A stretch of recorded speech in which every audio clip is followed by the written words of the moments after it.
Hi, everyone. My name is Bevs, and I'm here today with Sharon Stopforth. And over the past couple of years, I've had the opportunity to interview a number of folks who have gone through an awakening or a transformative experience, um, or something that may be experienced as the dark night of the soul. And Sharon was someone that I interviewed, and I found her journey and her story really inspiring. And I wanted to have an opportunity to interview her so that she could share it. So Sharon, welcome. I am so glad that you're here. Thank you, Bev. I'm very excited to be here. So a little about Sharon. So Sharon has been a counselor for 23 years, and she specializes in addictions, anxiety, depression, trauma, and abuse. Sharon is a Certified Integrative Body Psychotherapy Practitioner and will be completing her Somatic Experiencing Practitioner certification this year. Sharon is passionate about working with the body in therapy and sees embodiment as the pathway to real transformation and to our authentic power. And so before I start asking you some questions, Sharon, because we're really excited to hear about your insights and your wisdom, both personally and also professionally from your journey. So what is this dark night of the soul that we're talking about? And I really have come to think of it as kind of a bridge between two ways of doing and experiencing life. So one way, on one side of the bridge, we kind of have this conditioned, constricted, mechanistic way of going through life that is often very, let's say, unconscious. We're doing what we should do, what we believe is expected of us from our families, from society, from our genders, from all of those kinds of things. And then we have the bridge, which is often the journey of the dark night of the soul is part of that bridge, which really is a shift from kind of the outer to the inner to really get to know our deeper, more authentic self. And on the other side of the bridge, we have that sense of being guided by our inner truth, by our authentic self, by our soul. And so it's the bridge. And sometimes that bridge can be challenging. And what often shifts in this dark night of the soul and through the bridge is our sense of identity. We often get a sense of who we are at shifts and how we fit into the world. Our worldviews often shift, that's where kind of spirituality starts coming in, where we shift values from success and achievement and kind of the material things to more of a deeper sense of meaning and purpose that's arising from our deeper self.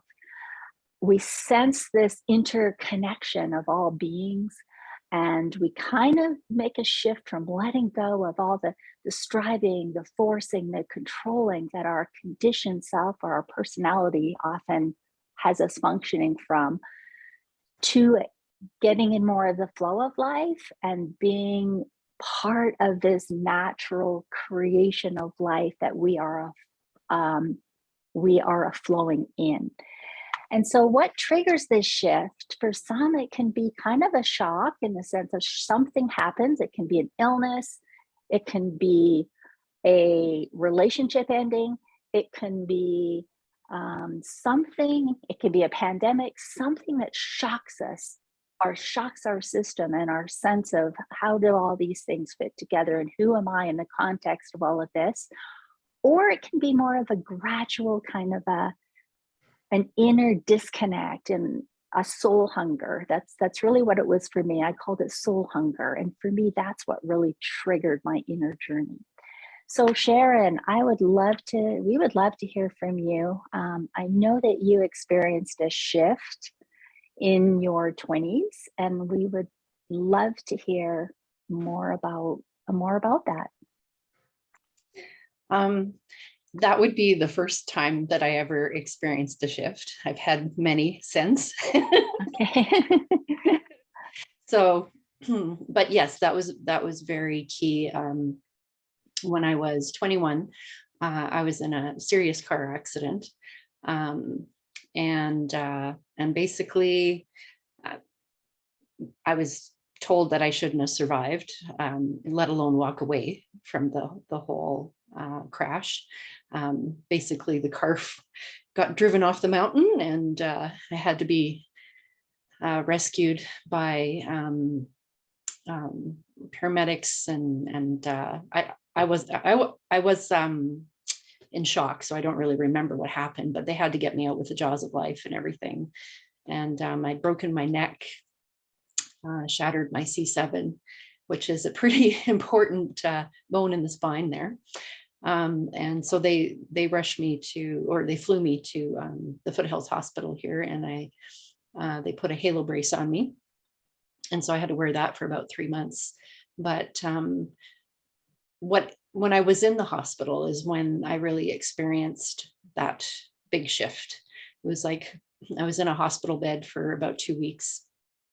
And of course, just that whole process of getting the halo brace put on was very traumatizing, because you have to be awake for it. And they've just put local anesthetic on you to put it into your skull, basically. And so I was in a lot of pain, but there was a point in time where I really remember my mind got very, very still, where there was just no thoughts. And I remember accessing so much peace, so much feeling so connected to everything around me. And so it was kind of like, oh, what's this? Right? I'd never experienced that before. And and I've always been a seeker, like even before that happened. As far back as I can remember, I'd always wanted to know, why am I here? And what's the purpose of everything? What's the meaning of my life? But that, I believe, was a fated experience that I was meant to have to launch me into my spiritual path that I've been following ever since.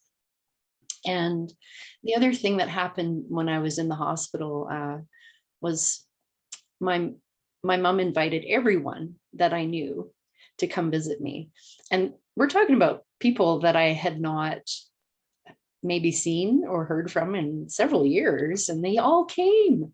And to wish me well. And I was so moved by that, and it just really profoundly made me realize, what's important in life, right? That was a huge shift in my values from that time. Because prior to that, I was a seeker, but I was doing it from a very scientific approach. Like, I wanted to know the mind of God through physics and math. And so I was pursuing a degree in physics, and took courses in astrophysics so I could know more about the universe and, all of that stuff. And so that was the path I was on. And so I was very focused on my academics and just succeeding, just getting ahead. And so when that moment occurred, it was like, that's really secondary. Like, that's not what life's about, right? It just put everything in a different context about, no, you're here to be of service, right? You need to use your life in service of others. That's what you're here for. So that became very clear to me in that moment. So it was a very profound moment. And it's, ever since that time, I've been following my soul's calling very closely. So yeah. Wow. Kind of where it all began. Wow. So your shift in values. So this shock, being in the hospital, going through everything you were going through physically, and then within that, something just shifted, this sense of what your values were, what was important. So it sounds like you still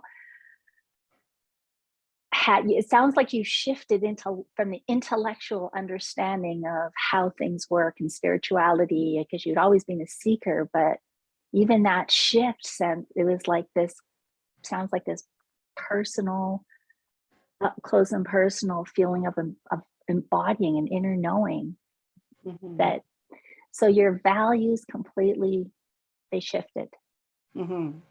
Yeah.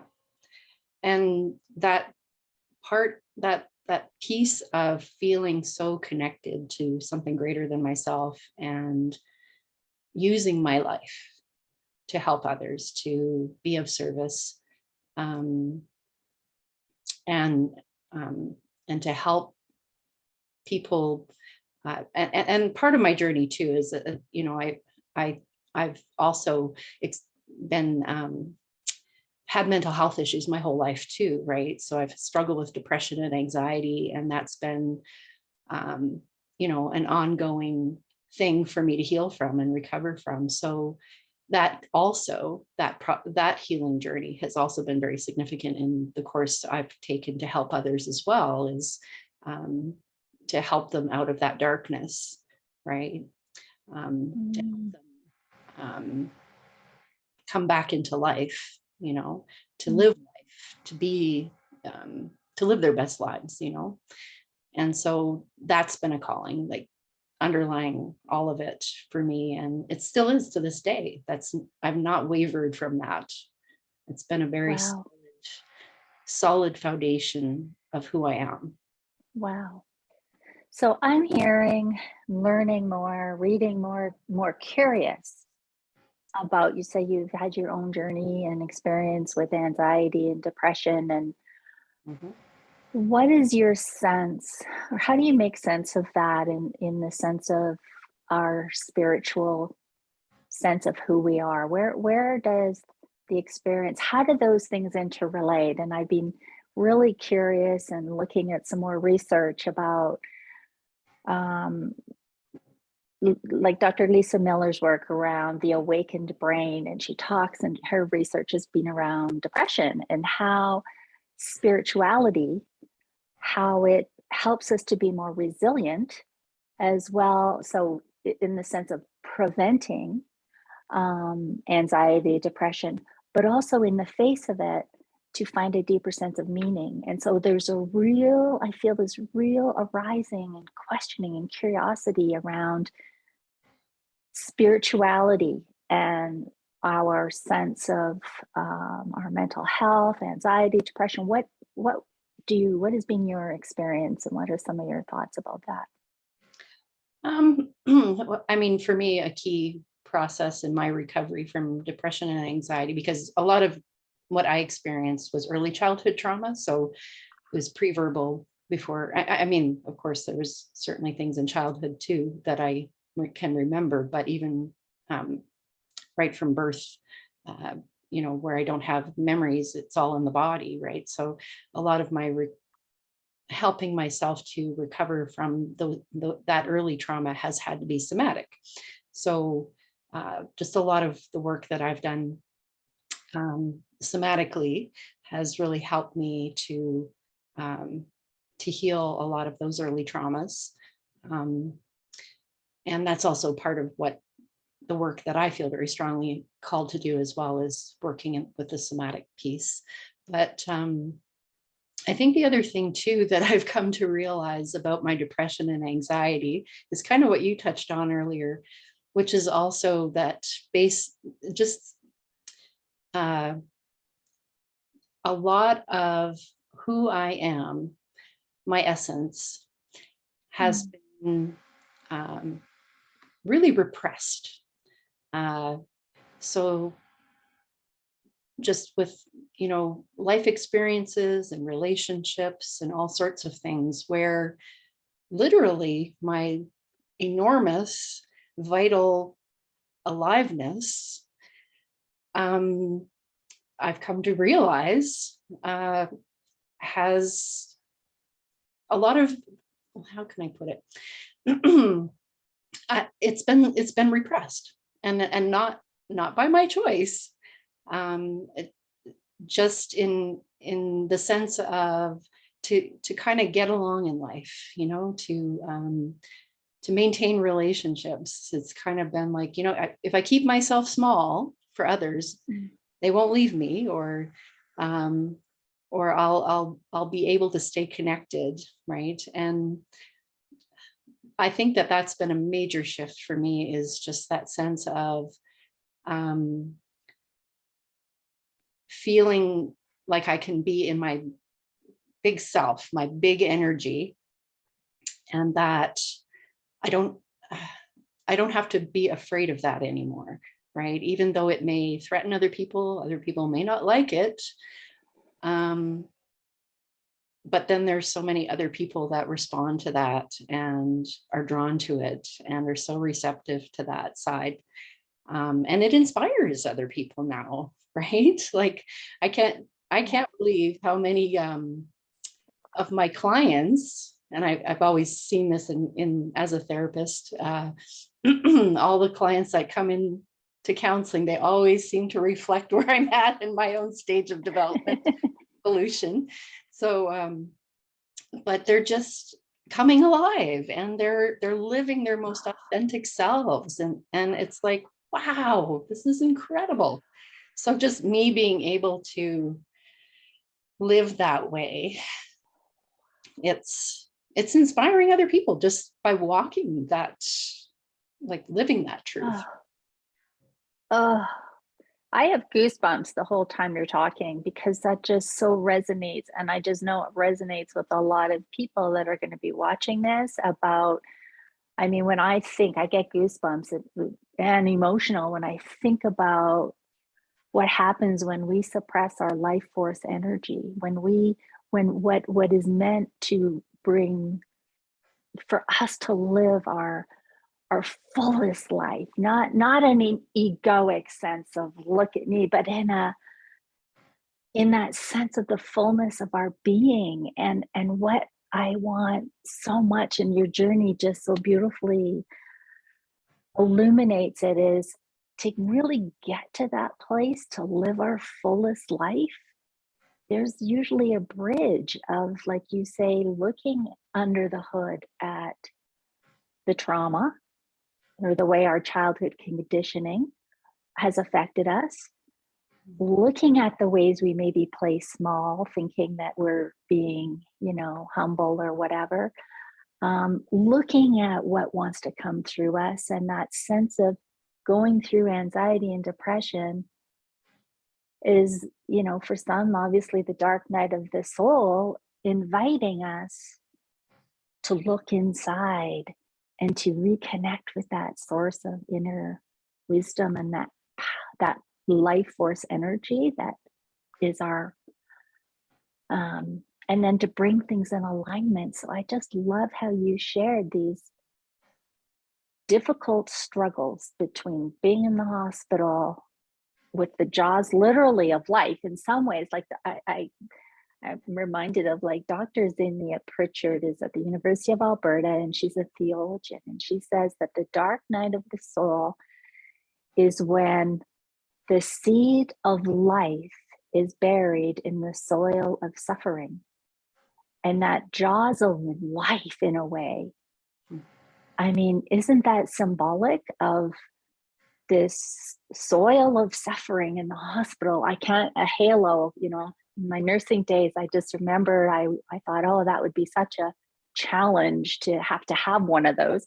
So you to go through all that, literally the jaws of life. So your bigger life, your authentic life, which is, based on that being of service and deeper meaning and purpose, and is such an example of the other side of the dark night of the soul. And so I love that. So you sounded like in your 20s, you had this very profound awakening and realization, and that changed the course of your life. Not your interests. Your interests were always in those bigger questions, and who is, God and all of this. You've always been a seeker. But the way you brought that forth into the world kind of shifted in a way of, you wanted to be of service. So that was quite a number of years ago, because you've been a counselor for over 20 years. So have you ever got off track? Like, have you got off track? Or is it just been, okay, I had this knowing, and ever since then I've been on track and everything's been, just blossoming? And tell us about the times about where you were like, had to have the universe kind of maybe do another shock to say, maybe, to say, no, you're off track. Like, tell us about any other significant course corrections or reminders or. Of course. Of course, the universe always challenges us to go beyond what we thought we were capable of or what was possible. And of course, some of those experiences are very difficult. I mean, a couple of examples come to mind that were, other than, the ongoing trauma work that I've done throughout my life. Of course, that has just been extremely challenging too, to face, things that just absolutely terrifying, in your system. But in terms of actual life experiences that have come along and shook me up, also in my 20s, I exited an abusive relationship. I'd been in an abusive relationship for 8 years, and that was really difficult for me to exit that. And so when I finally was able to leave that relationship, again, it was another big shift moving forward in terms of what was possible in my life, what I felt I could embrace in life. And other challenges, when I started private practice, or when I, interesting, I'm a social worker by training. And so I worked for different agencies and organizations as a counselor for many years. And I got I was betrayed a few times and bullied in the workplace. And I just was able to kind of see things from a larger perspective and say, you know what, the system's broken. So I had to make a very difficult choice to go on my own and work, just do private practice and work for myself. And that took quite a bit of time financially for me to make that successful. And I encountered along that journey also some betrayal in terms of working where I was working under contract with other psychologists and things like that. And I just wasn't getting enough clients, and I wasn't making enough money. And I was just like, maybe this isn't my path. Maybe I need to take a different step. So because I always really loved school, academics, I decided, you know what, maybe I'll try the PhD program at the university. Because maybe my calling is to teach. Maybe my calling is to do research in the somatic stuff, because I'm very passionate about it. And there's a lot about this that I feel is very transformational and kind of needs to get out there. And so I pivoted a bit. I still kept my private practice going throughout all of that. Kept it very small, of course, but started to put more and more of my energy and time into pursuing a PhD. And so I took lots of PhD classes and really enjoyed all of that process of researching and learning and expanding my knowledge base. But I kind of got swept up a little bit in success and wanting to get that validation at that level. And so I think what ended up happening during that time, this was when I was writing my candidacy exams for the PhD, is that I actually got accused of plagiarism. So I had to go under an investigation process for all of that. And that was very difficult. And when I went, it took several months. I hired a lawyer and everything. And I fought back because I didn't feel I didn't disagree that it looked like plagiarism, but I didn't do it intentionally. So it was just, there's a whole other piece there around the university. I feel that they learned and got from that process as well about better preparing grad students for the process of publishing. Anyway, for me, it was a very difficult experience to go through. Felt like I was on trial, which I was, right? And but I don't regret hiring a lawyer that fought back. I didn't win because I was up against the system, let me tell you. But they did say, you're suspended, but you are welcome to come back. And I just took some time to say, you know what? No, this is not the direction I'm meant to go. And it wasn't feeling right with me anyways, where my research was going. It wasn't really what I wanted. I was kind of following other people's agendas. So I wasn't being so true to myself in that process. So I recognized that too. I was getting off track with that and being called to do teaching in ways, in areas that I wasn't really that interested. So, and then as soon as I gave that up, my private practice just flourished. Oh, wow. It just exploded. Wow. Yeah. Wow. So that was an interesting life lesson there too, in following. Wow. And following your truth, but needing to take the detours. And I know I hear from so many people, it's like, it's kind of like on the one side of the bridge is like, okay, we have the goal. This is what we're going to do. We're going to achieve it. For me, it was nursing. I'm going to be a nurse. I knew that from the time I was a little girl. Okay, what do I need to do to achieve it? These are the steps. And that was all great. And that was my calling. And then, everything shifted in my life with this, with my journey of the dark night of the soul, and then needing to create a life from the inside out where I don't know exactly. I mean, I know I need to be of service, and I'm meant to be of service, and I'm meant to use my own journey and to do my own work, but I don't have it all figured out. And when I look at all the different things I tried to go, does this feel right? And my gut would say, nope.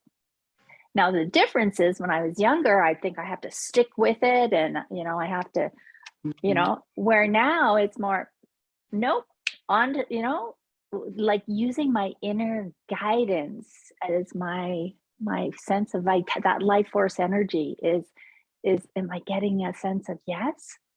Or am I getting a sense of, no, this isn't it? And so I think that's one of the things as well, from just having chances to talk with you and hear about your journey. I've always been very inspired by your connection with your inner wisdom, with your trusting connection with your body. I'm really inspired by people who are committed to doing their own work, to healing their own things that need to be healed, not doing the spiritual bypassing thing, just to bypass it all. Say more about how you navigate life from kind of the inside out. Well, I always get lots of signs from spirit and source just constantly. So sometimes it just blows me away how interwoven my life is about just paying attention to those signs. Like in the example I just gave about what happened at the university. Well, wouldn't you know it?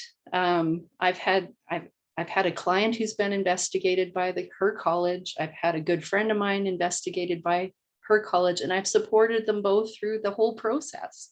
And it's like, Oh, that was meant to be.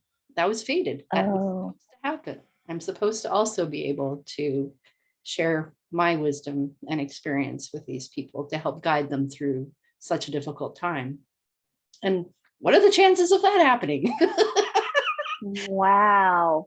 So I was just like, oh, That's works. There you are. wow. So, and just building on that, and you've always gotten signs, and I have this belief um, that the more present we are for life in this moment, the more we are grounded in our body, grounded in this moment, like the more we're going to be even open to signs, to seeing signs. So I know you've talked about presence as well in the context of, I've heard you say that the more present, I think I even have it, the more present that you can be to the experience, suffering, the more you're going to get out of the experience, because it deepens you that much more. Like you said, that's what you've said. So the presence, both in terms of awareness, of being open to the signs that are always coming our way through synchronicities or messages, or the book that falls off the shelf, or the coincidences, but also the presence to be with our suffering. And that's a big one. So say more about what you kind of mean by that. Well, especially when it comes to suffering, our natural instinct is to run the other way, right? To head for the hills, get as far away from that as possible. And it's a natural instinct. I mean, we're programmed, we're wired to do that. Yep. It's part of our fight Yeah. system, right? Yeah.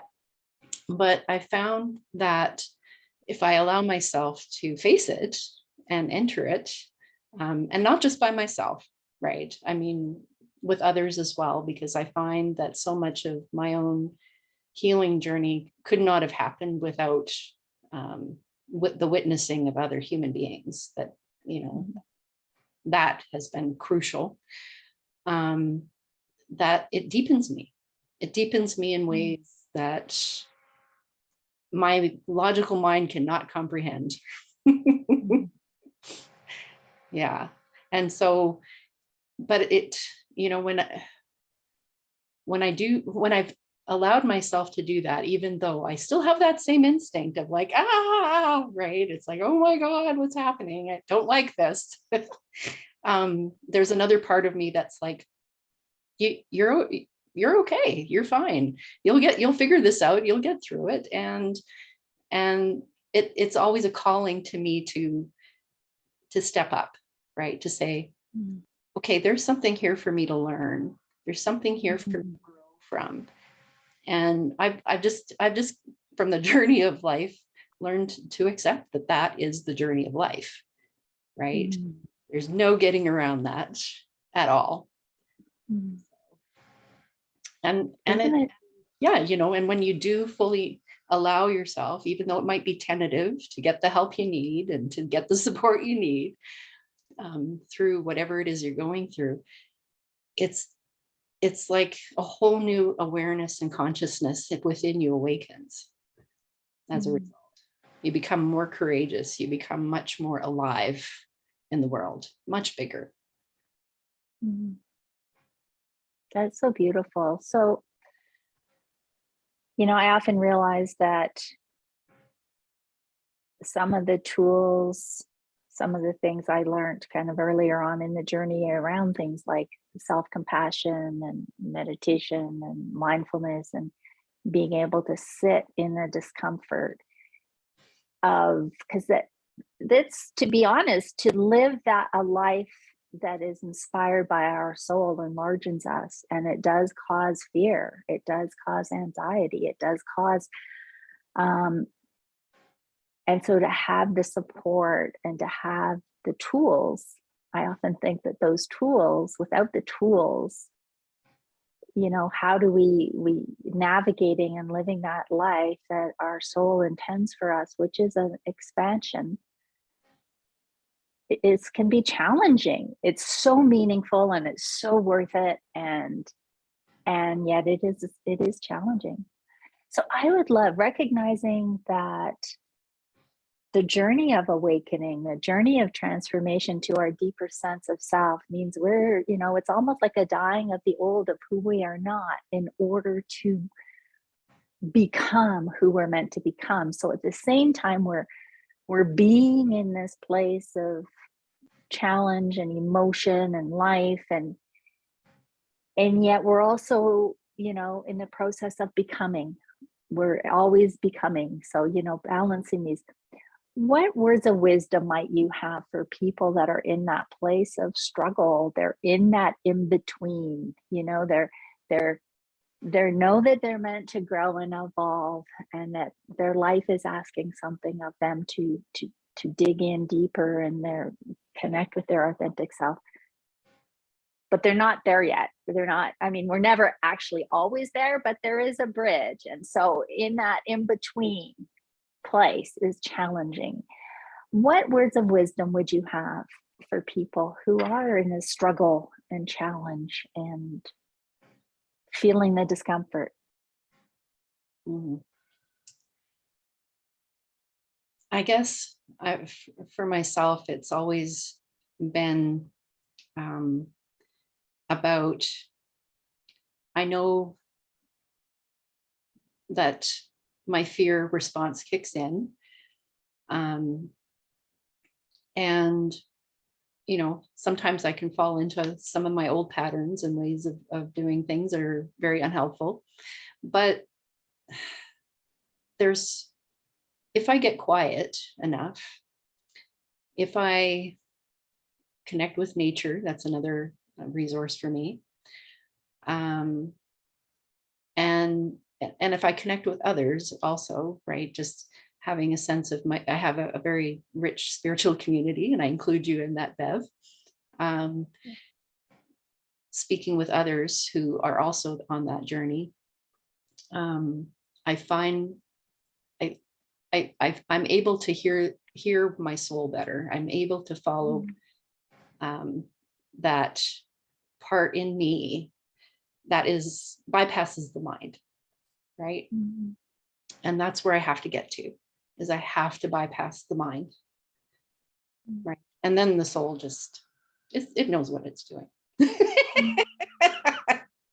It does. And I've also heard you talk, and not just talk, embody almost that sense of surrender. Like I know when I had interviewed you and you had said something like, you just have stopped trying to control everything and to have it all figured out, and that you have become this receptive, I have goosebumps about this too, but this receptive vessel. Like, what is life asking of me? And the sense of, I feel like you embody that surrender. And then I love how you even shared when, because we're obviously get back and into, okay, well, I need to try this because maybe the universe is saying this, and then maybe I know, getting into, okay, I'm going to make this happen, and then feeling that difference, that energy difference. I love and I know we've talked about David Hawkins and the power versus force energy, like the ego, that small self on one side of the bridge wants to force, that's the energy of it. And then the power, as what we said in your introduction about you, is that authentic, that power that arises within, that is then we create from that place. So I love what you've said about surrender, and how I feel like you really seem to embody that. Well, and it's interesting because this has just been my process. I'm sure it is the same for others. but you know, I go kicking and screaming into surrender. Yeah. Oh, it's like when nothing else will work.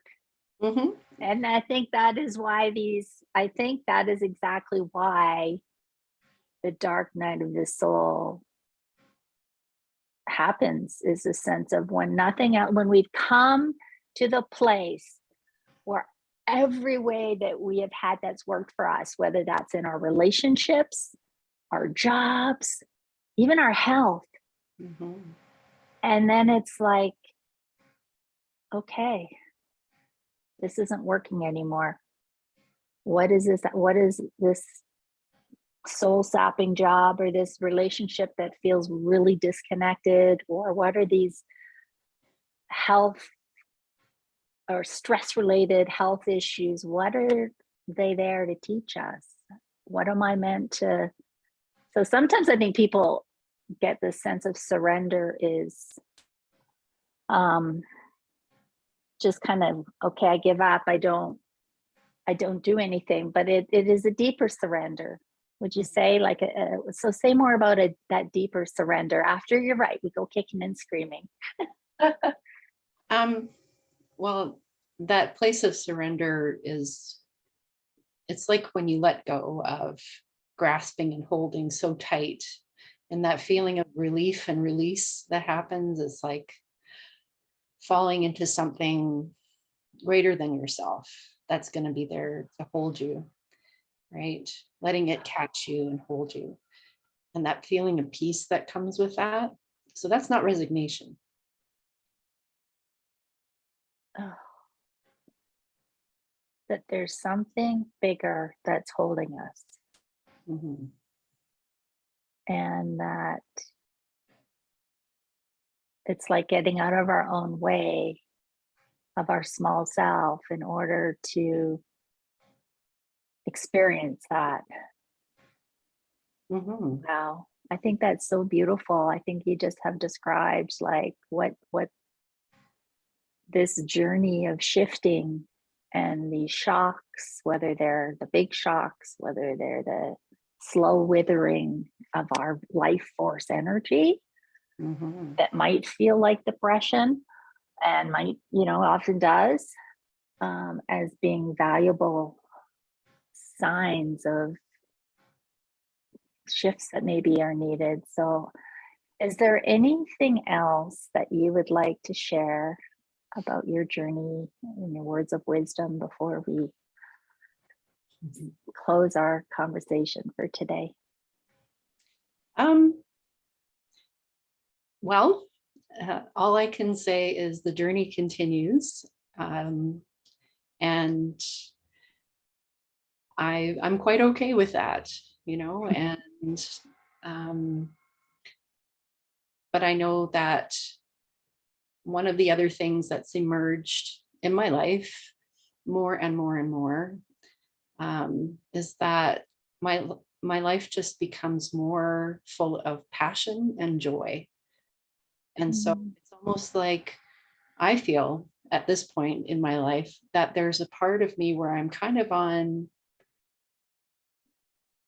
there's still that old survivor self, and then there's this other self that's just full of exuberance and passion. And so it's almost like there's a part in me that recognizes that um, the I don't need that old way of being anymore, less and less. Yeah. And just Oh, how life just opens up. oh, such a beautiful way to describe that sense of awakening, that sense of transformation, that part of us that has the survivor self, the part of us that needed to. And thank goodness it enabled us to survive. But then that deeper, more authentic, more true, which is like you said earlier, our essence. And that I think is just such a, I guess, a beautiful way for us to end, is knowing that ultimately the more we connect in with that essence and that place within us, the greater our life will have moments where we're graced with joy, graced with knowing that we're part of something bigger, that our life takes on meaning and purpose and mystery and awe. Mhm. And so, Sharon, I'm so grateful to have had the chance to talk with you and with us today. It was so inspiring chatting with you. And I will just say bye for now. Thank you, Bev. Thank you, Sharon.